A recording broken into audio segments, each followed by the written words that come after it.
LG just exposed RGB mini LED, and I'm here for it. In my last videos, I told you some of the concerns I had with RGB mini LED and frankly why it's dead on arrival. LG is kind of backing me up here without even really meaning to and saying a lot of what I'm talking about. Now, this came through as a video in my feed and I was like, what the hell? I watched it and I'm gonna just kind of go over some points. So I got the video here on my phone. We're going to do this the old-fashioned way, a good old pause and play, and I'm going to chime in with my thoughts, all right? So let's just dive into this and tell you essentially how LG exposed micro RGB. All right, so let's go and look at what they're saying, okay? RGB mini LED claim to offer richer colors than conventional mini LED. But when theory meets reality, does it really deliver? Now see, they're already talking like me out of the gate. They're like, okay, but is it really like what they say it's gonna be? Now I do want to mention a special point that this is a little bit hypocritical of LG, because on the one hand they're saying like, oh, RGB mini LED has this issue. I mean, come on guys, you have an RGB mini LED, so like what the fuck? But I'll digress and I'll continue. What happens when color dimming can't hold its color? Let's start with a color reproduction test. When a white cross is placed over the colored boxes and then removed, do you see how the colors shift? You can clearly see the change in color within each box based on the presence of the white cross. By covering the cross, the effect becomes easier to notice. Yeah, so essentially it's washing out. You have something that's high contrast, like a lot of particle effects. You have very intense geometry. It's not pixel level dimming, which is what micro LED is. And micro RGB is just trying to play you, honestly. It's trying to play on that technology name to get you to believe that it's doing something special that it's not doing. And LG is saying, hey, by the way, your shit's still gonna wash out, so you're still gonna need our tandem OLEDs. It's kind of like a segue into that marketing. So it's kind of like setting, I guess, the expectations, if you will, for some washing out, it sounds like, right? So let's see. The effect becomes even more obvious once you look at the backlight. When only the colored boxes are on screen, the LEDs light individually. This is called color dimming. But once the white cross appears, all three LEDs turn on together to display white, switching to white dimming. Right, and so this kind of is in line a lot with what I was saying. When you have that complex geometry, like a cross that intersects your color, or a different color like white that intersects your colors are going to wash out because it's going to try to give you that color white, and it's not pixel level dimming. This is where, and you probably, honestly, your undeniable proof that OLED and quantum dot OLED remain the pinnacle of television, because you're still going to have those issues. You're not getting around that. Like, there's no real way to make something that's not self-emissive destroy something self-emissive. Like, even if you do a color trick and occasionally it has more vibrant color, that's actually going to be a little bit worse. It's going to be like, you know, 1 minute it's vibrant and the next is really sucked and washed for color because now it's dimming the, you know, colors to bring out the white, and it's not going to look as good. Like, that's not what we really would expect when they advertise BT 2020 100% coverage. They make it sound like the whole time it's just going to be amazing. And again, LG is just kind of like, well, let me put you all in check right now, because I guarantee you they probably are fully invested in tandem for a while. And I think this is a pretty good play, honestly, by LG. But let's continue. RGB mini LED TVs are said to drive red, green, and blue LEDs separately to create color dimming, and through color filters produce richer, more vivid colors. But in reality, LCDs can only dim in zones. Whenever multiple colors appear within the same zone, color dimming collapses, and the system falls back to white dimming, just like any other mini LED TV. You see what I mean? It's literally just what I told you. It's all about the zones, and it's not self-emissive.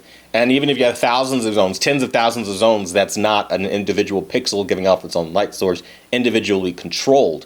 And they got to have all these expensive controllers and stuff just to literally not arrive at quantum dot OLED level of picture quality. And that's why I just don't understand this technology, I guess. For me, I get very confused because I'm like, We have the pinnacle right now. It's called a quantum dot OLED. We know what it's called. It's affordable now. You even have them going for even under $1,000 in some cases. Why would you not just do that? Save yourself the hassle. I don't know. That's why ads and showroom demos often rely on simple images with broad, single-color areas.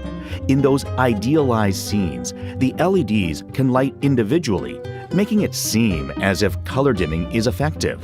But in everyday content, like news broadcasts, movies, sports, or gaming, complex colors always coexist on screen. And in those situations, the red, green, and blue LEDs end up lighting together most of the time, forcing the system back into white dimming. The promise of richer color simply doesn't hold up in everyday use. It's not innovation. It's the same old LCD limitations dressed up to look new. And did I not say that?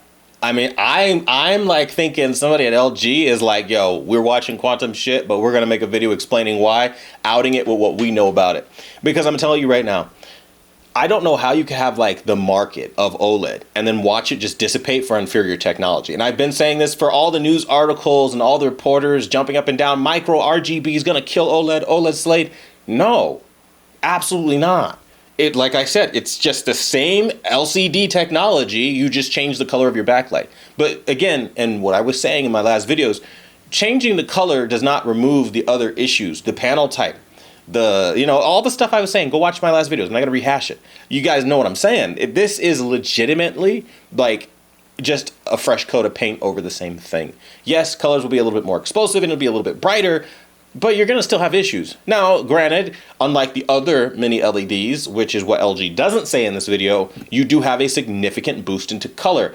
And because they're using more smaller, condensed LEDs, you are able to get sharper contrast than what was possible on the older mini LED technology. That's one thing LG is not telling you. So again, it's kind of like a tongue-in-cheek moment. It's like you're being upfront, but like only to a certain point at the door. Walk all the way in, LG. Tell them the truth. Like, yeah, they're going to have some major advantages over current mini LED to the point where it will slaughter current mini LED TVs. It's pretty much a mini LED slayer. It's donezo. Mini LED dead in the water. Unless you want a good deal at a big screen size, then that's where the other mini LEDs come into play.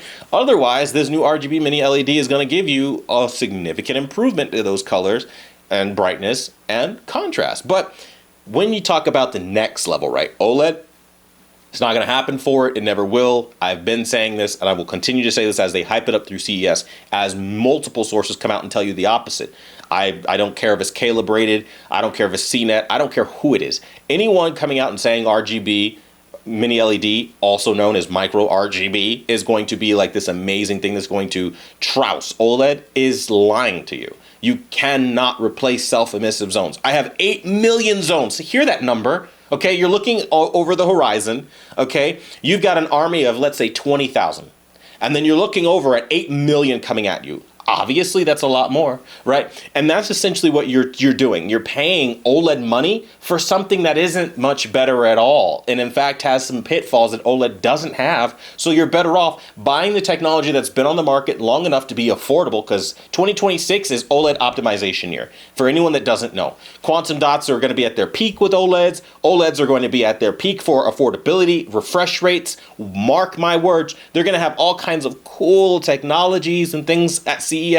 I mean, I kind of suspect that they have perfected their glassless 3D technology. I know that that was something that was showcased, I think, in like 2016 as a schedule for 2026. And so I imagine we're going to see the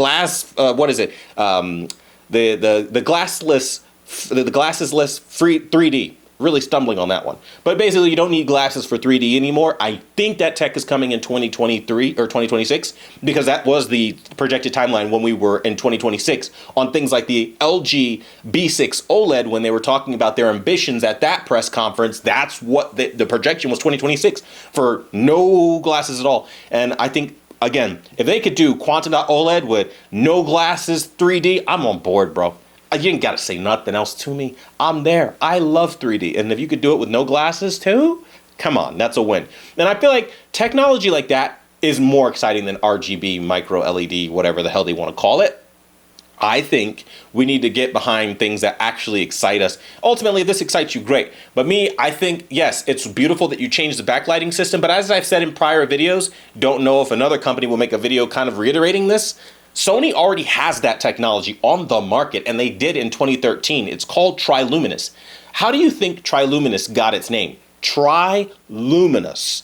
It's 3 lights, red, green, blue, and Sony added an extra green for good measure. Though they replaced the typical traditional white LED backlights with red, green, and blue and called it Triluminous because historically it gave Sony TVs this pop and explosion of color unlike anything of its time. Nobody could touch Sony, which is why a lot of people nowadays has in their head Sony's are the superior TVs because they were back then because of their backlighting system called Triluminous.